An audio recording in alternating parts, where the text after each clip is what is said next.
Vítam vás pri dnešnom výklade karty Malej arkány 6 palíc. Číslo 6 sa v tarote spája s harmóniou, víťazstvom a naplnením a práve tieto kvality sa odrážajú aj v tejto karte. Na prvý pohľad nás zaujme jazdec, ktorý predstavuje hrdinu, vodcu a víťaza. Je to človek, ktorý sa nebojí postaviť do čela a ukázať výsledok svojho úsilia.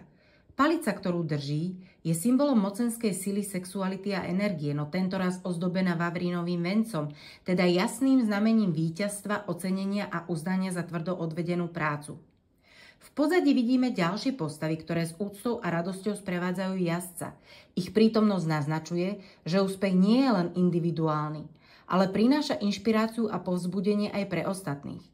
Slávnostný postroj koňa zvýrazňuje výnimočnosť a slávnostný charakter tejto chvíle. Na karte nechýbajú ani rašiace lístočky, ktoré symbolizujú život, rast a obnovu. Pripomínajú nám, že víťazstvo nie je konečný cieľ, ale krok na ceste, ktorá sa ďalej rozvíja. Ak by sme mali túto kartu zhrnúť, 6 palíc je kartou víťazstva, uznania a radosti z dosiahnutého úspechu. Objavuje sa vo chvíľach, keď sa môžeme oprieť o vlastné schopnosti a s hrdosťou si vychutnať uznanie, ktoré prichádza od okolia. Ak vás tento výklad zaujal a chceli by ste sa dozvedieť viac o symbolike tarotu, celý rozšírený výklad karty 6 palíc nájdete na mojej stránke, odkaz je dolu v popise pod videom. Ďakujem, že ste dnes boli so mnou. Ak vám tento výklad priniesol inšpiráciu, poteší ma, ak dáte videu like a prihlásite sa na odber.